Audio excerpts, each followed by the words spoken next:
For our newest Kentucky Spotlight, we sat down with Grayson Jenkins, a Kentucky musician from Muhlenberg County who is currently living in Lexington. This song is his newest release, Low Down Lady, which you can get on iTunes and Spotify. I hope you enjoy some more great Kentucky music.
Welcome back to the Kentucky History Podcast. I'm your host today, Jameson Cable, and I'm here for another Kentucky Spotlight with a musician, singer, songwriter, and most importantly, Kentuckian, Grayson Jenkins. Here to talk about his music career, growing up in Kentucky, and his new album that's coming out. Grayson, welcome to the Kentucky History Podcast. How you doing? Doing well. Thanks for having me. I keep on getting these music recommendations, and I keep on stumbling in to these great Kentucky artists. I wish people would have been recommending all these artists to me way before I started the podcast, but my list keeps growing, and now I've added your playlist to my playlist, and you got some great Kentucky music, man. So I want to say thanks for rocking out with Kentucky, or I appreciate that, man. For Kentucky. Yeah, there's a lot of good Kentucky music going on right now. It's pretty crazy. I feel, and me personally, growing up, I had my rap stage. It was brief. Didn't we all? Yeah. I definitely had, and still probably have, the rock stage. But I'm into a lot of rock music. Had a good heavy metal stage. Probably that one probably still goes a little bit. Me and my kids do listen to Rob Zombie sometimes. Nice, rocking out. But as I've gotten older, I don't know if it's age, but here in the past probably decade, the enlightenment of Kentucky music has really came into being on my music radar, and I feel like it. And you're in the scene probably way more than I am, so I feel like there's this Kentucky musician boom, I guess to say. Yeah. And I figure you're part of it. Who's some other, I guess, recommendations you could throw out to the audience or in general that you man. Well, it's pretty wild. You have them at all levels, like, because with Stapleton and Sturgill and Tyler, the kind of the big three there. Then there's like Leah Blevins. If you've not listened to her, she's living in Nashville. She's from Eastern Kentucky. And then Nicholas Jamerson, Brother Smith, Abby Hamilton. And there's a good indie rock scene. I feel like it's pretty diverse too. I think a lot of outsiders think it's all just like kind of country folk Americana, which is kind of what I do. But there's a lot of rock and rap and indie music, all kinds of stuff. Yeah. So, now it's pretty vibrant. You brought up one name that I noticed, and I have not listened to this person. You said Nicholas Jamerson. Yeah. Mm-hmm. Okay. And it's popped up on Spotify. I was listening to it creates recommendations and stuff, and that popped up. And I don't know who that is, but I have a big connection with the name Jamerson because my name is Jameson. But for whatever reason, I have come out. People have called me Jamerson like all throughout my life, and I'm like, there is no R in my name. Where are you getting? There's not a silent R. Well, I think he gets it from the other side because I've been with him before, and especially playing in bars and stuff. Yeah, it's pretty easy to make the association Jameson and Jamerson. The Irish whiskey definitely has brought new light to the name. Yeah, but yeah, Nick's great, and he was in Sunday Best. So I don't know if you've heard of them. Are back together now, but yeah, he's a big influence for me, and he actually co-wrote one of the songs on the new record too. Cool. Well, so let's talk about some of your albums. I mean, you got plenty here. Cityscapes and Countryside Sides came out in 2017. Cowboy Dreams 2019. Hand Me Downs 2020. Your new album. Let's what do you got to tell us about it?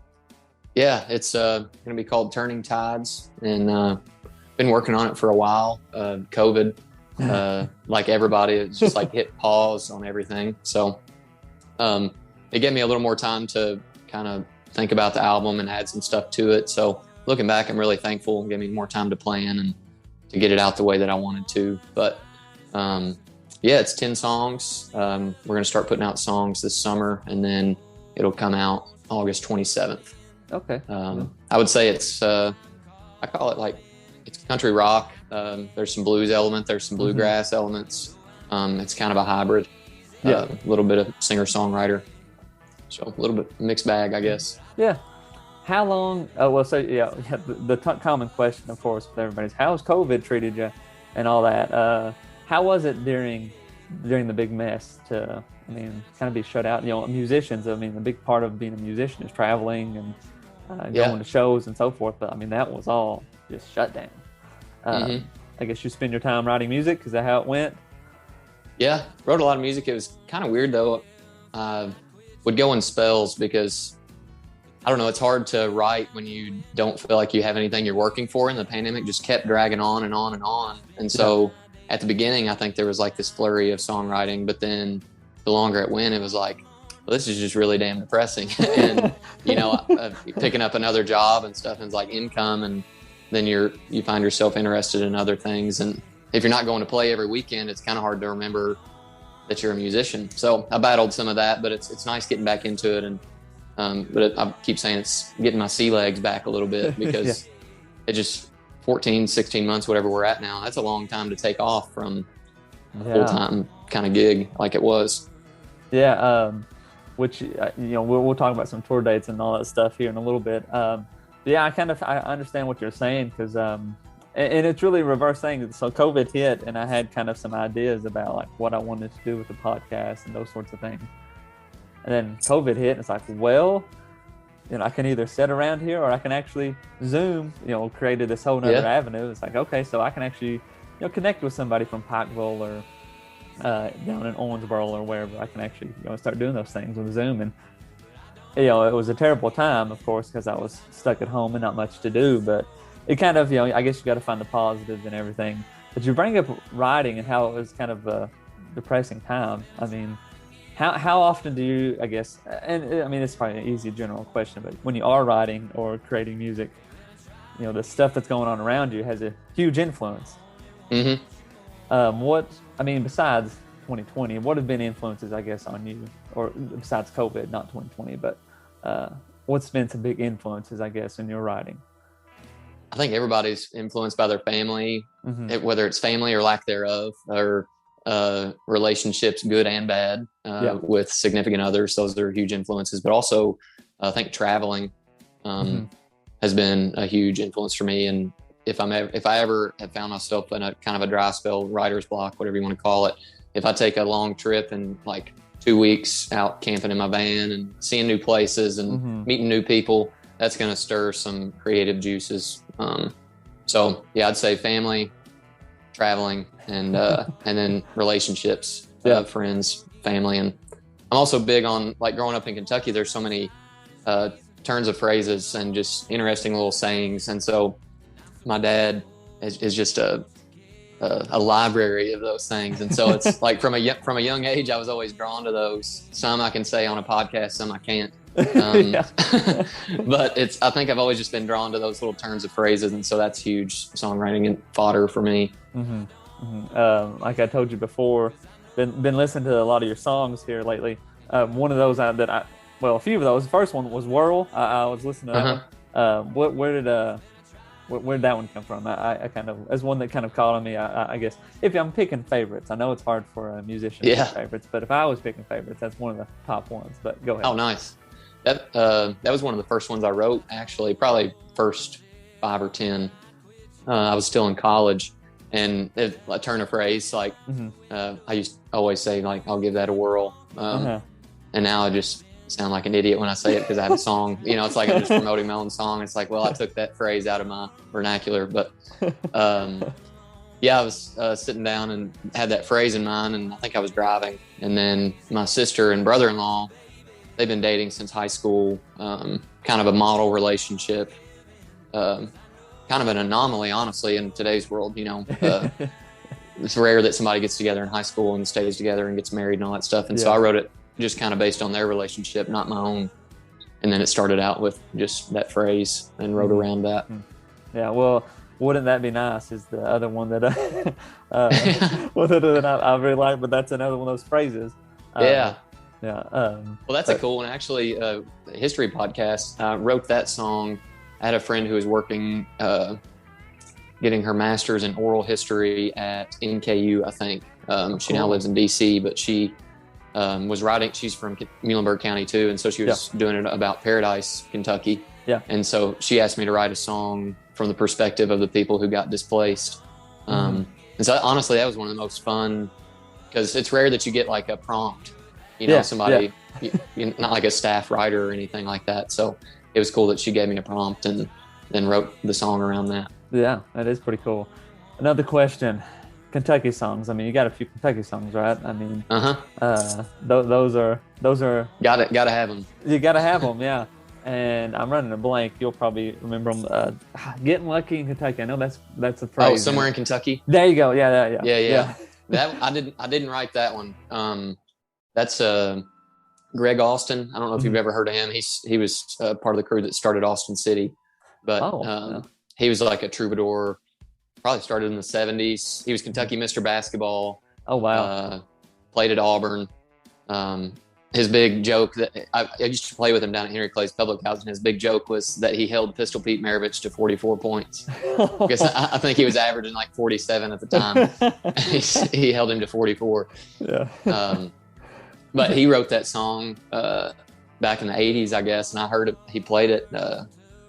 It was before I was ever even playing music. And I was just like, that's a great song. And so years later, he let me put it on a record. Well, that's cool. How does that go? I guess, I mean, if you call it a cover song, I mean, do you just like have to ask them, or how? Yeah, I mean, you have to pay royalties, like a mechanical royalty. The distributor that I work through makes it pretty easy, where I just put in, pay a blank fee, and then the number of units that I sell or stream, I just pay based on that. Because we also covered Atlantic City by Bruce Springsteen, and I definitely didn't ask Bruce's permission for that. but he gets all the songwriting royalties, the publishing royalties, and the mechanical royalties from that. Yeah. Same for Greg. Yeah. Well, I mean, And we covered a Christopherson song too, and did the same thing. With you know, like say like with Chris Christopherson, he's dead, ain't he? No, he's still living. He's still alive? Yeah. Okay. Yeah. Well, I was running through like Johnny Cash, you know, I know Willie Nelson's still kicking. Chris Christopherson, I was thinking Waylon Jennings, he's gone. He is gone, right? Yep. Yeah, Waylon's gone. That's the Highwayman. Yep. Yeah. You know, I was we got two of four left. Yeah. But so if it was though, if somebody, I guess, has passed away, then I guess you would have to get the royalties from the publishing company, maybe, or is that how it? Or the family, however owns the copyright. Yeah, whoever owns the publishing, I guess. And yeah, the royalties thing gets really confusing. It's split so many different ways, like songwriter, publisher, and then the label, I guess, for the mechanical. And there's different types of royalties for songwriting and then for the actual performance. But I just try to make sure all my stuff's on the up and up. And I'm like not making a ton of money off these things. So I'm just like, get whatever money you're owed, you know? Yeah. Well, man, I mean, I guess, you know, just tweet, Bruce Springsteen, man, and say, hey, man, I'm going to... I think I did when that came out, to be honest. I used to do that when I first started. I was kind of an internet troll. Not really, not too bad, but I would, you know, I was always trying to get somebody's attention like everybody else. But it was like, hey, Bruce, you like this cover? And then like 50 other bands that year probably covered that same song. Yeah, well, you know, you got to try. Yeah, shoot your shot, you know. Yeah. I get it. I sometimes think, man, I need to post more on Twitter, or I need to post more on Instagram besides just this old picture or something. And I'm like, I don't know. Who cares? Yeah. Oh man, it's a tough game, but sadly, it's a good way to connect. But it is a bigger part of the music industry than I would want it to be, or any type of entertainment or anything. Yeah. Well, how does that go? I mean, so the music industry, and I'm a novice. I have no clue to really talk about it. But like, as far as, I mean, basically, can people with technology, you know, you could get on GarageBand or whatever kind of software or something and produce a CD or a song. I know CDs are getting irrelevant, but an album, and release it on your own, basically, if you wanted to. Is that possible? I mean, yeah, absolutely. And then I guess the marketing and all that stuff's going to be different, but you know, you could do YouTube. I guess is it being a bit more? Is the music industry in some way a bit more independent, or absolutely? I don't know how I'm trying to phrase it, but you can do. I mean, damn near everything that you want to do. It's just a matter of getting it out to most number of people. You know, I think that's and it seems like more and more even bigger artists are doing more things themselves and just using labels and press and radio and things like that, kind of a la carte, you know, as opposed to signing this. You rarely see like these huge record deals where they own everything that the artist does. Yeah. Now the artist is saying, we're going to keep everything and we'll let you guys distribute it and get your cut, but we're not going to let you own our stuff. Gotcha. So it's really kind of cool. I like the freedom of that, where I get to kind of pick and choose and do whatever I kind of fancy. Yeah. That I would understand that completely. There's no like kind of overbearing shadow over you trying to, you know, dictate what you do here or there. And that's one thing I guess that's good with like podcasts. I don't really have to answer to anybody, but like being on the radio or whatever, you would have to, you know, meet certain qualifications, but you know, I guess do whatever I want.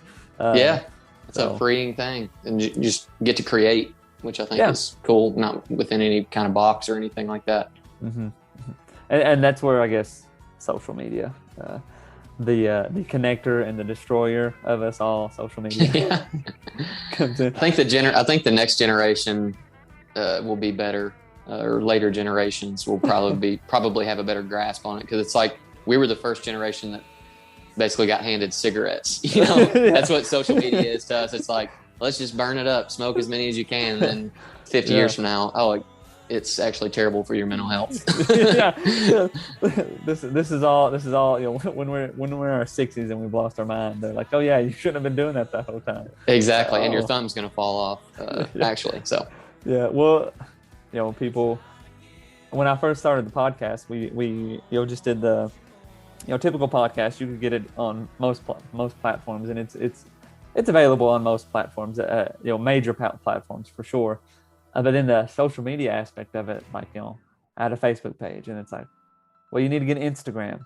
So then you get Instagram. Well, you need a Twitter too. Okay, I can handle it. Then, the next thing is, of course, you got to get TikTok. Oh man. I'm like, but I mean, I logged in, I have an account, but I have no idea even what to do on it. Yeah. I've never been on that app. Yeah, I draw the line all the time. It's like whenever Instagram started doing stories, I was like, I'm not going to get into Instagram stories. Yeah. And now it's half of what I do, and then my line just keeps moving where it's, so right now I don't do Twitter or TikTok, but probably should, but yeah, I just old and stubborn. That's what it is, man. The young kids, man. And that's what one of our listeners, Michael. Hey, Michael. Hey, Michael. Shout out to Michael.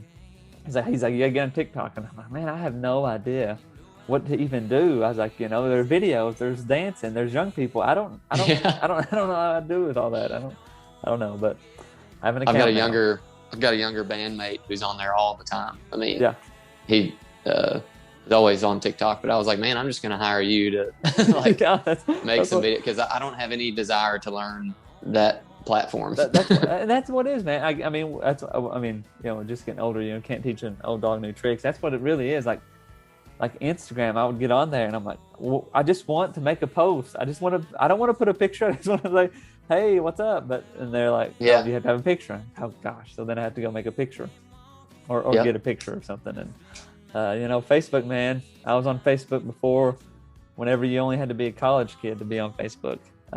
Yeah. So I think I got mine, and my sister was in college, and I remember going to stay with her, and they made me one. It was like right after, I think I was early on after they opened it up a little bit, but it was back when you just write on somebody's wall, and it was just a series of posts. Yeah, those are the good old days. Good old days, man. Back when Facebook was not so threatening, and yeah, that was back when people were scared to say something like bad on the internet. Back before the internet destroyed friendships and all that. Yeah. Jeez, man. MySpace, that was another thing. You had Facebook and MySpace. That's all it was. Yeah. So I never had a MySpace, but it was short-lived. Short-lived. It didn't take off as much. It was really cool. It was cool as far as it was really based, you could have your favorite musicians and music and all that. I had, of course, System of a Down, that kind of stuff. Nice. I was rocking all that. Well, yeah, it's like every other app has pretty much just stolen what MySpace was doing, especially like Spotify or. Yeah. It seems like they're all just taking what MySpace started. Well, being a teacher, they always talk about, don't reinvent the wheel.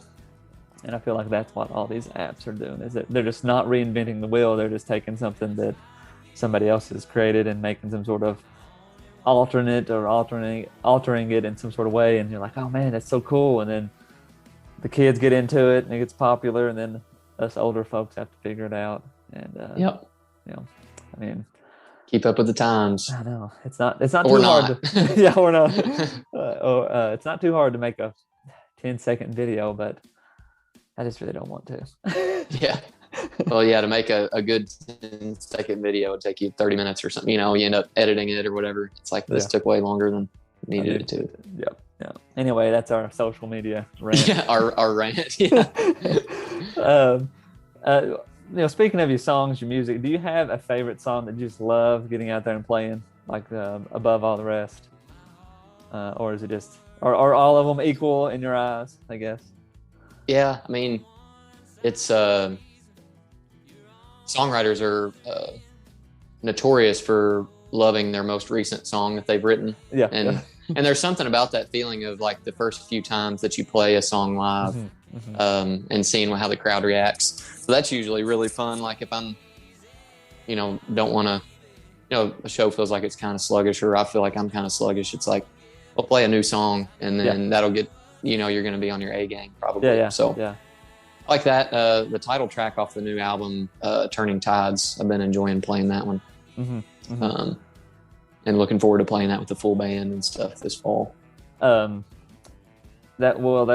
seems like a pretty reasonable answer, because like, is it? I would assume like the first song you wrote, or the song you've been playing for like what 5-6 years now. Yeah, those. I mean, you got them down, muscle memory. Probably you don't even think about playing them or singing them. But like everything else, you want to try something new and get do the new stuff.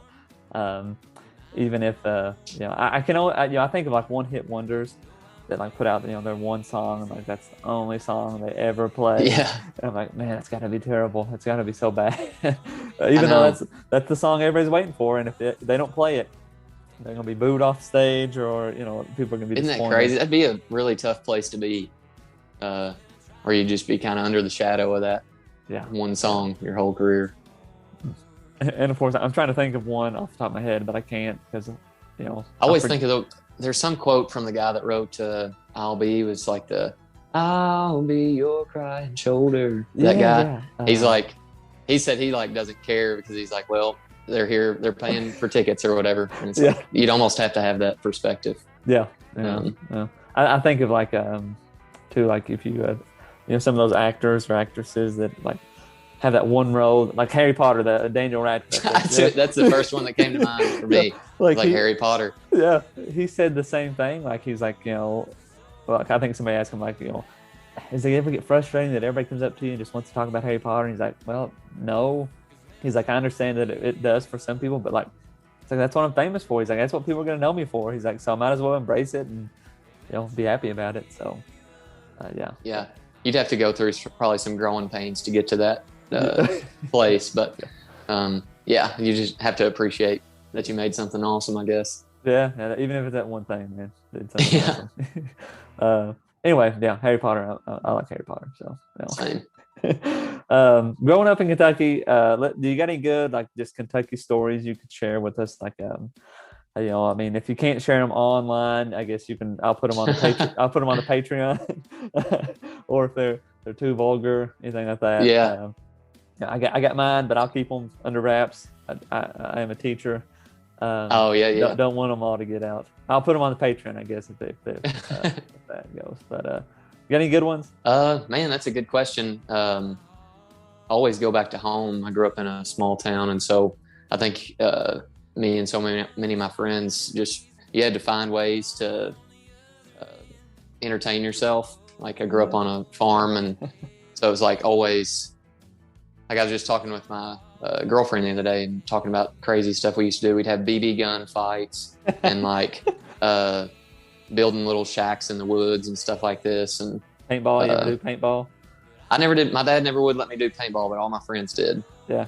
He was pretty anti paintball. All that kind of stuff. I don't know. And I showed goats. That was a big part of my growing up. That's a pretty Kentucky thing. And going to the state fair. And FFA? Was you in FFA? FFA and 4-H. Yeah, I was chapter president. And, state champion land judger. Nice. 4-H, I was state champion goat impromptu. Oh, cool. Yeah. Man, FFA. There you go. Yeah.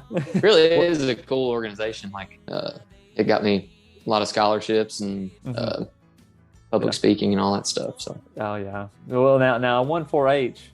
Land judging was in 4-H. Oh, okay. Gotcha. And I won it when I was a junior. So it's real funny. So like I was a junior and I won 4-H. So that knocked me out. I couldn't participate in 4-H again, land judging, no more after that. But like there was this big talk, and it's so much. It's like I was being recruited. Like the FFA teacher was like, hey, you could do land judging for FFA now, and all this and all that. And it was like, oh, nice. Cool. I'm being recruited. Had like a press conference, be like, I'm going to FFA. Yeah. But that was always. I started land judging like I think I was in 6th grade. Oh, and really? Like, Wow. Tom, my land judging coach, it was always so funny because we gave him such a hard time. and like he just bared with us, and took us to Oklahoma. Once we won the state, we got to go to Oklahoma. It was really cool. Damn. But Yeah, that's a cool. big deal. I never was very good at the judging. I did livestock judging, but reasons, it was so intimidating, like giving reasons. But what about did 4-H or FFA camp? Did you ever go to FFA camp? I did not. Because we were showing most of the summer, and then 1 year I was gonna go. I went to Eiffel. Yeah. Down in Murray, like a summer program, so I couldn't go. Yeah. And now, see, so you lived in Muhlenberg County. I don't know. It's been so long. I don't know if like there was one specific place that FFA camp was held every year for everybody. Breckenridge County is Breckenridge County, I think, is where FFA camp is that Muhlenberg went to. Well, that's what I was wondering. I wonder if it was even in the same place, because I know there was like multiple weeks. Like you could go to FFA camp 1 week or another week, or and like whatever school you went to, whatever week they went, that was when you went. So yeah. But anyway, FFA camp, man. I always took an ag class in every year in high school, and it was pretty. Now I did tractor driving 1 year. Oh, nice. Well, let me rephrase. I tried it 1 year in the class, and I was so terrible at it. But about get away from you. about jackknifed it and everything. And, the teacher was like, once I got it stopped, he's like, okay, he's like, get off. He's like, you gotta get off. He's like, gotta go. He ushered one of the more professional farmers to get up there and fix it. So nice. Yeah, I'd love taking ag classes. If we had a good FFA chapter. What goat? So you did like goat showing? Similar to cows and cattle showing. Cattle, showed goats and had reserve. Last year I showed we had reserve grand champion at the state fair, which is really cool. Yeah. And so he got to live up there for a week and do this big sale of champions and stuff. Cool. But yeah, kind of got to culminate, because I had done that from the time, I think 4th grade, I started showing, and then did it all the way up until I was 17. So cool. Yeah, it was a long time. Trying to teach goats how to lead around a ring. They're about the most hard-headed animal you could ever get. But I've got plenty of stories of goats dragging me around the farm and stuff. But I can understand that. I mean, we have a little dog here. It's hard enough to teach tricks. So now you live in Lexington now, but you don't have any goats in Lexington or anything. No, I live right outside of Lexington, and well, I've got a little space now, so we do a little garden and stuff, but not really any space for animals. But one day I'd like to. I kind of miss having something to take care of and mess around with. My dad, when I was young, we farmed quite a bit, but then I was probably about 5, and he kind of was like, we quit, I guess, as far as our own little place. I have plenty of uncles, great uncles, and aunts that do all that stuff, that farming stuff, but I don't do much of any of it anymore. It's harder labor. And just not a lot of guarantee, depending on the year and weather. But it's a cool lifestyle. I've got some friends that farm and like to go visit and see their pretty properties, and they enjoy it.